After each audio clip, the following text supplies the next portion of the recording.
Hey everybody, Trian here. Welcome back to the Be That Create That social channels. Love having these guests that we are bringing into our podcast and our YouTube and our Facebook community. And today I have the honor to be able to be interviewing Judith, and she is going to shed some light on some things that we can do for rentals and approvals in the area that she's in. But no matter really where you're at, I think this information is really important to be getting out to people right now because we know that housing is an issue. I don't know if it is where you specifically are, but here in Michigan, we are going through some pains with that. So I'm going to go ahead and bring Judith on so that she can introduce herself, and we'll go ahead and get started. All right. Hello. Hi, everybody, and thank you, Trian, for the introduction. So my name is Judith Lilian. I'm a realtor based here in Toronto. I am running the Lilian Group, a group that I set up in 2021 to help with the rental process here in Toronto, but also buying and selling. I know that you mentioned that housing is a hot topic in Michigan, but I will go ahead and confirm that it is a hot topic here in Toronto, and I think pretty much in all of Canada and all of the US. So I aim to shed some light on how to get tenants into properties and also how to get great tenants for landlords.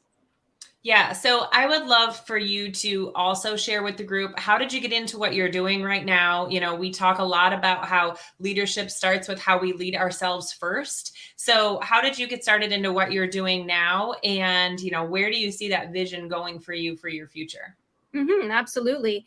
So I've been in the real estate industry for about 5 or 6 years now. I started out I've had various different positions through all of the different aspects of the industry. I started out at the very bottom, being a front desk administrator at a huge brokerage here in Toronto, to then working for a prominent real estate team in their operations, to then working with land developers and building developers to lease out entire buildings within the Toronto area, to then somewhere along the way, obtaining my own real estate license to then be able to practice within my own company. That's awesome. And I feel like that continuous learning and adapting to what we have going on and seeing opportunities and grabbing a hold of those, it sounds like you have done that for yourself. And that's really what our leadership is all about, right? Is seeing those opportunities, grabbing onto it and taking some action. Absolutely. And I think that having been in so many different positions, it really gives you a unique perspective to all of the mechanics behind the industry, to all of the different aspects, to all of the different perspectives, versus just starting out and being a realtor or just working within a rental management company. So it really gives a unique perspective. So when you look back kind of on your career, what position did you really feel like you felt the most growth? Oh, that's a good question because each position really provided a different type of growth. Some of them were more like growing pains, others were more fun. So each position really provided unique perspectives and unique growth. But I think somewhere where I really excelled was when I was working with a developer, and I was really seeing how the leasing process works and working with it every single day. In a span of about a year and a half, I leased 220 units. So That's amazing.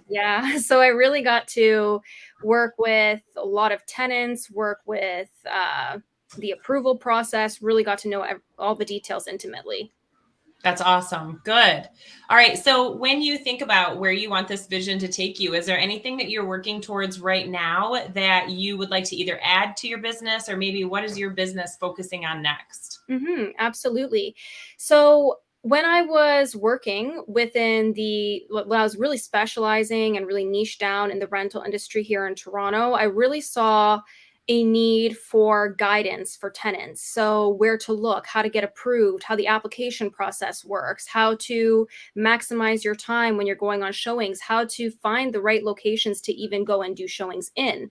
So that was one aspect that I really saw needed improvement. And then the other aspect that I really saw needed improvement was on the landlord side as well. So how can landlords appropriately evaluate tenants? How can they pick the best tenants? How can they make if you're a corporate landlord, how can you make the leasing process easier and increase your lease out rate in a shorter amount of time so you have less turnover?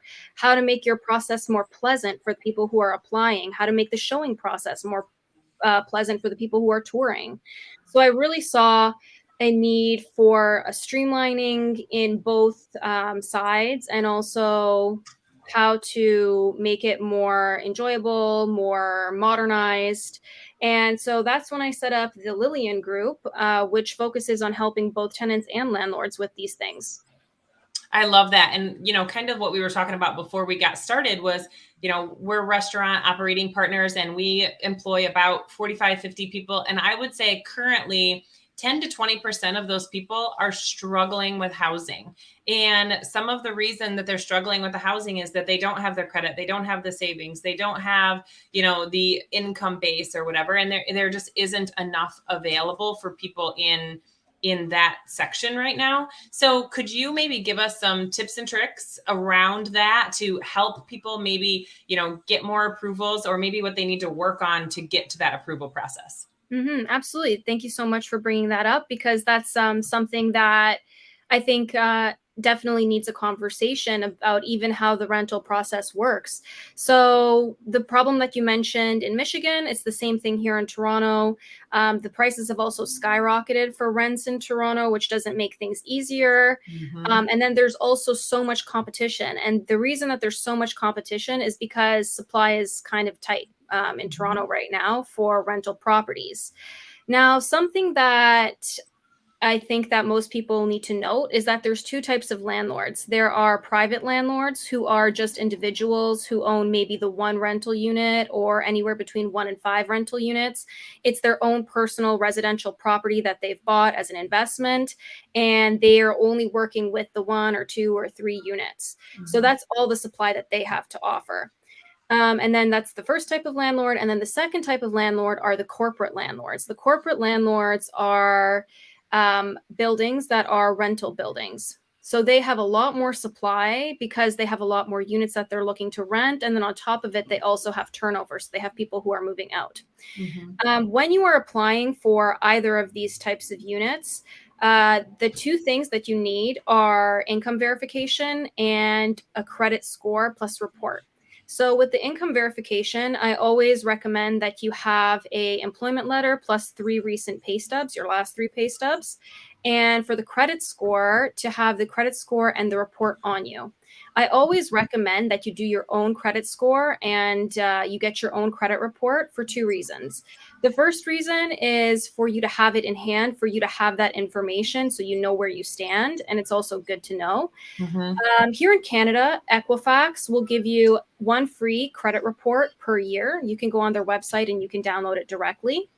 TransUnion, they're not free, but they're also a trusted source. You can get your credit report from there. So the first reason that I recommend you have your own credit score is that you know it. The second reason is that you have it on hand. So if you're applying to multiple places, because sometimes it does take applying to multiple places to get approved for one spot. And that way, if you have it and you provide it, each separate landlord is not checking your credit individually, because every time they check your credit, it's negatively impacting your credit score. So it's best that you check it once, and then you can make photocopies and you provide it to the applications that you are filling out. The other thing I would recommend is that you actually have all of these documents on hand before you even start looking. Again, 2 reasons for that. The first reason is the rental market is very fast. So if you look at something today and you like something today, chances are it's not on the market in 3 or 4 days from now. So if it takes you 3 or 4 days to get your employment letter from your HR department, you're probably too late and you've just done yourself a disservice. That's the first reason. The second reason is so that you know your standing. The number one rule of thumb when you are looking for a rental unit regarding price is that the price should only be about 30 to 40% of your annual income. So based on what your annual income is, the rental prices that you are looking at for you to be safe and comfortable, but also to increase your chances of approval, the rental price should only be 30 to 40% of that. Mm-hmm. If you're combined, if you're working with, a partner or a roommate or something like that, then you combine the incomes, and then of the combined incomes, again, it should only be 30 to 40%. Mm-hmm. I think people miss that. We were teaching a class called Bridges Getting Out of Poverty. And one of the things that was a big eye opener for some of the people that were in the class was the fact that we said, okay, what's your income? 30% of that. How many of you are spending more than 30% of your income right now on your housing? And it didn't even include like utilities and those types of, it's just like just rent or just your mortgage. And they were so surprised by that we had to actually go through and really redo a budget for them just based off of new information. They just didn't know. It's not talked about. Absolutely. And, I understand, because it's hard with all the prices that have gone up, and also with the rental prices going crazy. I'm not sure, what they are in Michigan, but in Toronto, they're absolutely insane, the rental prices. It's nuts. So, yeah, so it's hard to stay within that 30 to 40% range. So definitely something to consider there. I think a part of that, the aha was the fact that we just were having a conversation about it. I don't think enough people have conversations about where they're at, where they want to be. And, that's the type of thing that I like to bring into our community and on the YouTube and the podcast is, if I'm leading myself, where am I at right now? Where do I want to be? I obviously have this gap. How am I going to fill that in? So I think that you have given some great things for them to think about in that, and in very easy things to do. Not only Equifax and TransUnion, but we use Credit Karma as well. And yes, the numbers, and even my bank will give me a free report if I ask them to, but the numbers are off by a couple points here and there, but not enough to say that one is better than the other. And people don't realize how important actually your credit score is, because it really is a deciding factor for many things. It's a deciding factor on whether you're going to get the rental unit you want, whether you're going to get the car loan that you want, whether you'll be approved for even a cell phone if you're doing the 2-year plans for the cell phones. So another really big piece on that is, and it's not to say that if someone has a lower score that they'd be a bad tenant. It's easy to fall into having a lower score if you're not aware of how credit works, and how to increase your score. Yeah. So when you think about, you've obviously had a lot of success in your career, and were some of these things taught to you early, or have you learned them throughout your career growth? Absolutely not. None of these things were taught to me ahead of time. They did not even mention this in school, not in university, not in high school, not in middle school, nowhere. It was something that I learned on the job. So I received training. Yeah, that's it. So obviously, you look at learning as a piece of what's creating the success for you. But, we talk in the group a lot about, a morning routine, and it can be as an individual as you. However, it's important to have one. But, over the time, we've also talked about maybe you're not a morning person, so maybe it's an afternoon or an evening type of routine. But for you, what would you say is one of those non-negotiables in your day that you feel like helps you be successful in your business or as a leader? Absolutely. Two routines that I feel increase my productivity. Number one is in the morning, having a coffee and a pastry. So whether that's a cookie or a croissant, it's like kind of a European thing. Yeah. But that's, I think, a must, gets my energy going. And then the next thing that is a must is winding down at the end of the day. I have trouble sleeping. I'm a very light sleeper, and my sleep is very indicative of how my next day is going to go. So if I'm not getting a good night's sleep the night before, I'm less productive in the next day. So I've really dedicated time to winding down at night. Reading books are really great. I mean, it's kind of cliche, and I don't do it always. Sometimes I'll just do Netflix. But those are, I think, really knowing what makes you productive, and then making sure that you are doing the steps necessary. Yeah, I think as soon as we know what works for us, that's the hard part, right? I tell everybody, these things are simple. It doesn't mean they're easy. And that easy piece is the part that you have to get past. Like, if you really want something, you've got to work for it. It's going to take some effort. You got to get some sweat in there, right? Well, thank you so much for being on with us today and sharing those tips. I think that that's really going to be helpful for people and what they're dealing with right now. If people wanted to follow you and know all the things, where is the best place to find you and the stuff that you're offering to people? Absolutely. So the best place is to find me on Instagram. My handle is the Lilian Group. So Lilian, the Lilian Group. And I post content there. You can also find my email there and find my website there. Whether you're a landlord or you're a tenant in Toronto, and just message me and I'd love to help you.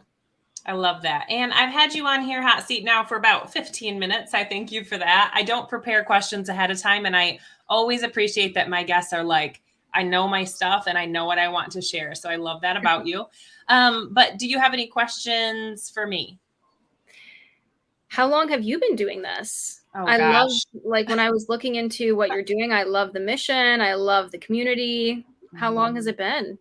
Yeah, so I kind of joke about the fact that I've been in a leadership role for about 26 years. Oh, So wow. I've done retail space, restaurant space, and then my own personal coaching and network marketing. So I started making things actually official in 2018. And I've been doing group and one-on-one coaching really since then. And I've always had some sort of side piece of the business that I add to that because I believe that I need to keep things relevant. I have a team of 45. I have 3 managers that are in the restaurant. I'm able to use some of those experiences and the things that happen for us and the way that we get through them as content to help people because we're all kind of going through similar situations. So I'm super thankful for that. Absolutely. And it's, the world is evolving and changing at such a rapid pace in these last few years that it's almost essential to be, quick on your feet, adaptable, flexible. And that's not easy. Yeah. And It's that's not not an easy easy. thing. Yeah. All right. Well, thank you so much for being on with us today. If you want to know more about Judith will make sure that we get the information down in the notes for you, as well as on our YouTube and in our Facebook community. And I'm sure that if you reach out and ask about some of these tips that she gave you, she would be more than an open book as well. All right, guys, have a great day. Thank you so much. Thank you so much.